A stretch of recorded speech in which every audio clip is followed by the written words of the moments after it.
Olá! Hoje eu vou falar sobre Dom Juan. Isso aqui é um quadrinho francês, eu acho ele fantástico. Isso aqui é uma obra bem ambiciosa e interessante. E esse volume aqui eu vou comparar com um texto do Dostoiévski. Então, além do texto, eu vou falar também algumas curiosidades sobre essa obra, né? Porque eu acho ambiciosa e interessante. Mas deixa eu me apresentar. Eu sou Márcio Batista, do Grupo Teatro LOL Cultura, e toda semana eu falo sobre algum quadrinho. O quadrinho dessa semana é Dom Juan. Então, como eu falei, isso aqui é um quadrinho francês, essa aqui é uma edição portuguesa. Em Portugal foram só lançados 3 volumes. Esse aqui é o 3, esse aqui é o 1, e esse aqui que a gente vai conversar é o 2. Dom Juan seria masmorra, né, em francês, uma típica dungeon, né, de RPG, com monstros, armadilhas, feiticeiros e guerreiros e tal, e bastante tesouros. Mas o interessante dessa obra aqui é que ela não trabalha como se fosse uma masmorra mesmo. Ela trabalha isso aqui como se fosse uma empresa. Esse aqui é o guardião, que ele é tipo o administrador, né, desse Dom Juan, né, dessa masmorra. E o que acontece? Os aventureiros eles vão pra lá pra conseguir tesouros e aventuras. Eles acabam morrendo, né, então deixando todas as tralhas que eles conseguiram em outros aposentos, tal, num outro cômodo. E, ou seja, é lucro garantido. Ele trabalha com muito humor e também com uma crítica a esse heroísmo clássico, sabe? Eu vou falar a respeito aqui, mas vou começar com o Dostoiévski pra gente entender assim o meu ponto. Então, tem 2 personagens principais. O Marvin, que é um guerreiro, que é um dragão, e o Herbert, que é um pato. Aqui a função do Herbert ele é proteger alguns aposentos da masmorra, né, desse castelo aqui que é o Dom Juan. E o que acontece? Essa aqui é a Sônia, uma gigante, e ela está querendo roubar uma coroa de uma sala que tem aqui. Então ela já dá na fuça do pato, né? Ele volta, tenta lutar contra a gigante e ainda toma um couro total, né? Ela foge com o tesouro que ela foi buscar, e lá vai o pato tomar um sermão do guardião. Fala assim, poxa, meu, assim não dá, né? Eu gosto de você, mas, meu, você tem que proteger os aposentos e tal. Então eu vou te levar pro ex-mestre do Marvin, que ele é tipo o capitão da guarda ali do Dom Juan, né? Pra você aprender um pouco de arte marcial e tal, né? Então ele vai ficar umas 3 semanas fora. Tá aqui o Herbert, né, que é o pato, com o Henry, que é um rato. E os dois são alunos desse mestre, que tá aqui, que é esse saco aqui, né, que ele tá fantasiado. Tá tipo escondido dentro de um saco de batatas. E a última prova que eles têm é a Batalha das Aldeias. Então tem 2 povoados aqui, tá vendo? E cada um tem que ir para um dos povoados, se tornar um general, instruir esses povos aqui na arte da guerra e atacar o povo vizinho. Então o povo vencedor que vai fazer que o Henry ou o Herbert que sejam os ganhadores. Então eles vão ser os generais desses 2 locais aqui. Então o Henry vem para cá, ele ensina para esse povo todo, né, o valor da moeda, do dinheiro, começa a dar personalidade para cada um deles, começa a mostrar armas, né, começa a mostrar a guerra. Então esse povo começa a ficar contente, né? Eles também querem, tem esses desejos, né, da guerra, de dominar, também querem ser dono dos outros e tal. Então eles gostam de fabricar a guerra e eles vão invadir o campo inimigo, né? Já o Herbert, por mais que ele avisasse, né, e tentasse instruir eles na arte da guerra, o pessoal não queria, porque era um povo pacífico. Eles não acreditavam na violência. Eles não conseguiam nem entender a violência. Então chega o grande dia que esse outro povoado, comandado pelo Henry, que é o rato, vem cá e acaba com esse, faz um genocídio com esse povo aqui. Vem, né, o mestre, aqui no saco de batatas, tá vendo? Ele fala assim, pô, parabéns, o Henry, o rato, né, você é formidável. Aí o que ele faz como prêmio pro vencedor? Enfia uma faca e mata o cara e ele vai embora. Então você vê aqui o povo, né, o genocídio aqui ocorrendo, o outro povo vencedor lá, né, que agora é um povo guerreiro, e esses 2 ficam olhando aqui pro mestre indo embora. E aí o Herbert, ele fica possesso, ele fala assim, meu, o que é isso? Você já viu um caso desse, né? Esse cara é seu mestre, como assim, né? Ele, não, esquece isso, é um pato de pouca fé, ele vai voltar, faz parte do treinamento e tal. Isso aqui é bem interessante porque tem muito a ver com o conto que eu falei do Dostoiévski, que é O Sonho de um Homem Ridículo. Esse quadrinho aqui eu consegui em 2006. Em 2011, ou seja, 5 anos depois, eu fazia parte lá da SP Escola de Teatro, que eu fazia curso de direção, e nós, do grupo lá da direção, a gente foi convidado para assistir uma peça do Celso Frateschi e depois conversar com ele. Enquanto eu assistia o espetáculo, eu fiquei vendo assim, falei assim, puxa, isso aqui tem a ver com aquele texto lá do Dom Juan e tal. E quando eu cheguei em casa, eu fui até no Google, procurei O Sonho de um Homem Ridículo, PDF, você vai encontrar vários sites que tem esse PDF, vale a pena baixar, caso você goste da obra do Dostoiévski. Se você não conhece, vale a pena começar por esse conto, porque é um conto curto, é bem fácil de ler, diferente, por exemplo, Memória do Subsolo, do Dostoiévski, que eu só li Memória sobre o Solo e alguns contos, né, inclusive desse homem ridículo. E do que se trata? O narrador, ele acontece uma coisa lá com ele, ele vai tipo para uma espécie de uma outra dimensão, assim, né? E ele encontra um mundo perfeito, com os homens valorosos, as pessoas são honestas, sem mentira, sem miséria, sem violência. Só que com o ingresso dele nesse reino, assim, nesse local, começa a deturpar todo o meio, né? Então as pessoas ali que eles começam a ter um ego, ter inveja, né? E começa a ter vontade de desejando as coisas dos outros, né? Ou seja, o local que era utópico, né, um paradisíaco maravilhoso, vira um horror com a presença desse narrador. Então a gente vê que aquela inocência toda era muito frágil, né? Porque com a presença desse fulano, acabou-se tudo. O Herbert aqui, ele não aprendeu nada, né? Porque não teve um aprendizado adequado para conseguir dar porrada e se sustentar lá naquele donjon, né? Então naquele ambiente violento. Então ele fala pro Marvin, poxa, né? Eu quero que você seja meu professor, não quero mestre, eu quero um professor. E aí o dragão concorda, ele deixa uma mensagem lá pro mestre dele, fala assim, ó, depois a gente retorna aqui. Eles têm uma ideia de fazer um plano de invadir o território dos Goblins. E aqui, cara, é muito absurdo. Eles começam a invadir então os Goblins, né? Então cada porta tem um Goblin, né? Então o Herbert, ele tem que aprender como que ele vai, apenas com uma pena e com um bastão, se defender desses caras que estão armados com machados, espadas e tal, né? E ele vai atravessando as portas, né? Aí ele começa a ter uma contagem aqui. Atrás da porta 7.400 e pouco ele aprendeu a usar o bastão. Depois da porta 9.000 e pouco ele conseguiu aprender a usar a pena. E aí chega na porta 10.000. A partir de agora os goblins vão ficar em dobro. Aí ele disse, então 20 goblins eu dou conta, né? Eu disse, não vai ser dobrar assim, mas sim desse modo. De 1 passa para 2, de 2 passa para 4, de 4 para 16, 16 para tipo milhões, né? Então eles chegam num momento que a batalha fica eterna, porque são milhões de goblins. E aí tá o Marvin e o Herbert lutando contra eles, e dura uma eternidade, segundo o texto aqui. Que os goblins começam a ficar de barba, e eles começam a tropeçar nas próprias barbas, né? Então eles têm que passar, e eles começam a ter fome, e eles começam a se alimentar dos cogumelos que nascem nos pés dos goblins e tal. Porque tanto o Marvin, que é o dragão, quanto o Herbert, os dois são vegetarianos, eles se alimentando desses cogumelos, faz com que o Marvin tenha um novo poder, porque ele engorda 20 quilos. O novo poder dele, que é os cogumelos, junto com o suco gástrico do dragão, ele faz um jato escaldante de lava, né? É muito absurdo. E eles passam uma eternidade duelando, né? E o tempo, ele deixa de ser realista e começa a virar um estado mental. Eles começam a viver durante a batalha. Então a violência, ela perde o sentido. Não que a violência tenha algum sentido, mas aqui a violência vira uma rotina, o combate vira uma rotina. Porque quanto mais violência você tem, menos ela significa. E eles começam a procurar, né, subsistência dentro dos próprios inimigos, né, comendo os cogumelos que crescem no pé dos goblins. Aquele ambiente, ele vira um ecossistema. Ele se sustenta. Ele se adapta a esse absurdo como algo normal. E eu acho que isso que é interessante, porque um texto, quando ele é rico, assim, quando ele é profundo, a gente consegue ver várias camadas, né? Quando o texto é raso, a gente só vê aquilo e acabou, né? Então eu tava assistindo o espetáculo, né, do Dostoiévski, e eu falei assim, puta, né? Isso aqui tem a ver e tal. E isso não acontece só isso, acontece um monte de coisas aqui. Por quê? O Marvin, ele é um nobre, que ele saiu do local dele, né? Ele era um duque. E aí, vai mostrando aqui, né? O pai dele queria que ele aprendesse com os professores e tal. Aí o professor começa a ensinar meio que ódio pra eles. Aí ele começa a ter um bullying na escola, que é todos os alunos contra esse garoto aqui. Isso aqui tem muito a ver também com o Sonho de Homem Ridículo, porque ele também fica na escola e tal. Então eu acho que esses dois autores, eles pegaram, né, o Sonho de Homem Ridículo como uma base para isso aqui. E aqui, nas recordações do Marvin, enquanto ele tá aqui no treinamento, ele chega a matar um professor. Aqui ele diz, você vai ser a primeira pessoa que eu vou matar. E por fim, ele mata.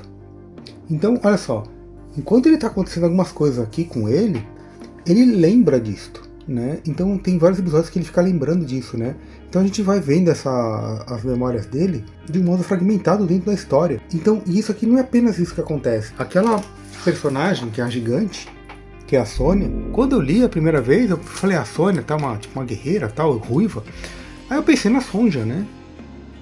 Só que, quando eu pus o elemento Dostoiévski nessa obra, eu falei assim, poxa, cara, a personagem, tipo, principal ali, depois o protagonista, né, que faz a redenção do Crime e Castigo, é a Sônia. Então eu falei, só que, será que a Sônia tem a ver com isso aqui? Eu não posso falar muito a respeito, porque o Crime e Castigo eu não li. Mas eu vi algumas resenhas e tudo mais, Então eu fiquei pensando sobre isso, né? Porque ela também tem muitos momentos na história aqui que ela contracena com o Pato e com o Dragão. Porque o Dragão se apaixona pela Sônia, a Sônia é apaixonada pelo Pato, o Pato gosta da paquera, né? Do flerte que tem com a Sônia. Aqui, por exemplo, ó, a Sônia tá olhando o Herbert e o Dragão tá olhando pra Sônia, né? O Marvin. Então fica nesse triângulo aqui, né? Tem uma cena do Marvin com a Sônia, que ele tá aqui na floresta assando batatas, ela fala, que cheiro bom e tal. Eles começam a conversar, ele começa, tipo, sondar, né? Porque como ele tá afim da gigante, ele fala assim, meu, e aí, né? Você gosta do meu amigo Pato, né? Eu amo o Herbert, mas eu não tô afim de me envolver com ele não, porque eu amo muito, né? E pra eu ficar com alguém, eu tenho que, tipo, mandar nele, não posso mandar na pessoa que eu amo, né? Meu marido tem que, tipo, ser igual a você, saber cozinhar bem e tal. Então eles começam a conversar, então tem um flerte aqui também. E o que tem a ver com isso aqui? Porque isso aqui reflete lá no final da história. Porque no final, quando acaba tudo, eles ficam aqui na sacada, conversando, né, com dois amigos. E eles falam assim, poxa, quase que eu tive um rei, né, quase que eu tive uma esposa. E eles começam a falar sobre isso aqui, né. Mas voltando então para essas memórias do Pato, né, dessa coisa dele estar na escola, das pessoas, desse sistema que oprime, né? Quando ele mata o professor, por exemplo, ele diz assim, ué, mas vocês não me ensinaram a odiar? E por causa disso ele vai ter que lutar com o pai. E o pai se entrega para ele cortar o braço. Aí quando ele corta o braço do pai, ele é exilado do local. Então o que acontece? Ele tá nesse mundo de violência, ele não concorda com isso. E o Herbert, ele ficou muito possesso com o mestre, né, que matou o rato, porque ele falou assim, poxa, né, ele treina essas pessoas para não conseguirem ser mais do que ele, e ele mata antes de que as pessoas possam se tornar um predador. Então ele fica, esse é o método desse cara. E aí, quando o Marvin se dá conta, né, o dragão, que o mestre realmente fez isso, ele fala assim, pô, por que ele não me matou se eu fui aluno dele também? Ele me considera fraco. E aí ele fica com raiva. E o Herbert fala pro Marvin, nossa, só porque ele não te matou você ficar nesse estado? Se você olhar todo o conjunto, o povo pacífico morre. O povo violento vence. O vencedor, que é o rato, é eliminado. O mestre perpetua. O Marvin vai se vingar do mestre. O ciclo continuar. Então, nesse mundo, o que morreu aqui foi a inocência. A inocência e a ingenuidade não sobrevivem no mundo real. Aqui, né, voltando para essa ótica, né, do Dostoiévski, ele vem pra cá, ele brinca com esse absurdo, né, dessa realidade virando um tempo mental, porque eles duram uma realidade nessa coisa, que vira uma rotina do combate. E, né, eles vão então atrás do rei dos goblins, que é esse fulano aqui. Então toda a luta com os goblins foi pra ele conseguir chegar nesse cara aqui. E o rei dos goblins, ele falou assim, meu, eu não quero lutar não, né, eu vou lutar com meus servos e tal.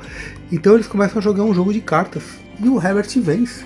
E fica com a coroa do rei dos goblins, né? Então quando ele tá com a coroa, ele vira o rei. E aqui, ele quer dormir e os goblins aparecem como mágica. E põe uma cadeira para ele, coloca uma biblioteca, tem aparelho real aqui com carruagem e tudo mais, com as camas e tal. Então ele começa, né, a ser todo mimado, né, pelo povo aqui dos goblins e tal. Porque ele agora é o rei dos goblins. E aí quando ele fala assim, vocês conseguiram isso aqui onde? Por mágica? Não, a gente pegou no povo vizinho, que a gente roubou todo mundo. Tava falando, pô, mas você não pode matar as pessoas. Não, a gente não mata quem a gente come. Não, vocês comeram todo mundo. A gente tem que comer, né? Então, comeram toda a população lá. E aí ele falou assim, não quero que você faça isso. O sua opinião não interessa pra gente, você é só o rei e cala a boca, né? Ou seja, né, é um sistema que não importa que o Herbert seja o rei, ele não controla nada, porque já tá tudo estabelecido. Então tem umas coisas interessantes aqui no Donjon, que, por exemplo, a infância. A infância é um campo de violência, né? Porque a violência é legitimada pelos adultos. O mal aqui começa cedo. E tem uma coisa interessante, né? Eu falei que ele luta com o pai, né? Isso aqui é tão simbólico porque, para existir nesse lugar, você tem que se opor com aquele que te criou. A criação desse garoto foi feita com violência. E você vê que ele não é um cara violento. O Marvin, ele é sedento de sangue e tudo mais, só que... E ele quer depois matar o mestre, ele quer perpetuar essa violência. Só que o Herbert tá aqui como um pato mesmo, né? Então, isso aqui eu acho fantástico pelo seguinte, o Donjon, a série, ela é distribuída em 5 eras. Esse aqui é o Arco Zenith, que seria o apogeu do Donjon. Aí tem o Alvorecer, que é tipo quando o Donjon foi criado, então é tipo 100 anos antes disso aqui, com o Guardião. Aí tem o Crepúsculo. O Crepúsculo é tipo a decaída, né, do Donjon, dessa masmorra. E aqui, putz, é tipo tem um humor mais sombrio, é uma coisa assim mais de tragédia, né? Tem muita coisa política e crítica social e tal. O Marvin, na época do Crepúsculo, ele já tá cego, todo destruído e tal. O Herbert, que é o Pato, com todos esses princípios morais e toda essa inadequação ao lugar dele, na série do Crepúsculo ele já conseguiu todos os objetos do destino. O cinto que ele carrega, ele tem uma espada, e essa espada não deixa ele usar nenhuma outra arma. Só que nesse capítulo aqui, ele não consegue desembainhar a espada ainda, porque ele tem que se mostrar nobre. Ele tem que fazer 3 feitos com as mãos nuas, né? Por isso que ele só usa uma pena e um bastão, ele não pode usar uma outra arma, senão ele é fulminado. E quando ele consegue os 7 objetos do destino, ele vira tipo imperador de Star Wars. E ele é tomado pelo lado sombrio ali da força, ele vira um déspota, ele vira um imperador do reino ali. E o donjon começa a se degradar, né? Na verdade, a Terra Mata, onde que é o local do donjon, ele começa a se despedaçar. E aí, a gente tem uma outra era que é 10 mil anos pra frente, e uma outra era que é 10 mil anos para trás. Então são 5 eras que se passa essa história aqui, com vários personagens super interessantes e tal. E tem mais 2 outras séries, que uma que se chama Parade, que é entre a primeira e a segunda, entre esta aqui, quando o Herbert é a primeira aventura do Herbert, que ele conhece o Marvin e eles ficam amigos. Então nessas 2 aqui, ele ainda não tirou a espada. Então tem milhares de histórias entre esses 2 volumes aqui. Porque no 3º capítulo ele consegue tirar a espada. Então ele vai começar a procurar os objetos do destino, que até que ele vira imperador e tal, que aí vai pro Crepúsculo e tal. E aí tem toda a série, e tem uma outra série chamada Monstros, que falam sobre todos os monstros que tem aqui. Então são capítulos, né, dos monstros e tal. Pelo menos todos os livros que eu já li do donjon, ele é muito rico, assim, você consegue ver muita coisa. E é engraçado porque é uma espécie de Gru com o Pato Donald, né? Mas tem tantas camadas aqui, né? Você pode ler isso aqui apenas com humor, né? Um humor muito absurdo. Mas você pode ler as camadas, né, de interpretação de coisas até filosóficas, assim. Você, poxa, isso aqui eu acho fantástico. Então, me diga que você já ouviu falar, se conhece. Eu não sei se isso aqui vai ser publicado no Brasil, se alguma editora tem interesse ou tem fôlego para publicar, tipo, muitas séries, né, da donjon, né? Eu também não sei qual que seria o requisito, né? Você teria que fazer um contrato de publicar pelo menos uma série completa, então às vezes fica meio pesado para uma editora, né? Mas que essa aqui é uma pena porque é um quadrinho fantástico. Como eu disse, assim, na minha opinião, um dos melhores que eu já li, assim, tá tipo no meu top 3. Se eu fosse para desistir de outros quadrinhos que eu tenho para ficar com uma coleção só, eu com certeza escolheria essa. Porque ela é fantástica, ela é bacana de ler, assim, e você depois você pega uma coisa que se encaixa aqui e fala assim, putz, você pode ir por esse ângulo também e tal. É interessantíssimo isso aqui. Então é isso, gente. Eu acho que o vídeo já ficou longo. Comenta o que você achou, dá joinha se você ficou até aqui, já deu joinha, já se inscreveu no canal. Então, se você quiser comprar algum quadrinho pela Amazon, esse aqui eu até vou colocar, mas esse aqui vai ser compras internacionais, né? Mas se quiser comprar um quadrinho internacional pela Amazon, compre o nosso link que ajuda o canal. Mas o que mais ajuda o canal é o seu comentário, seu joinha, sua inscrição, essas coisas todas da internet. Mas agora também vou fazer um jabá.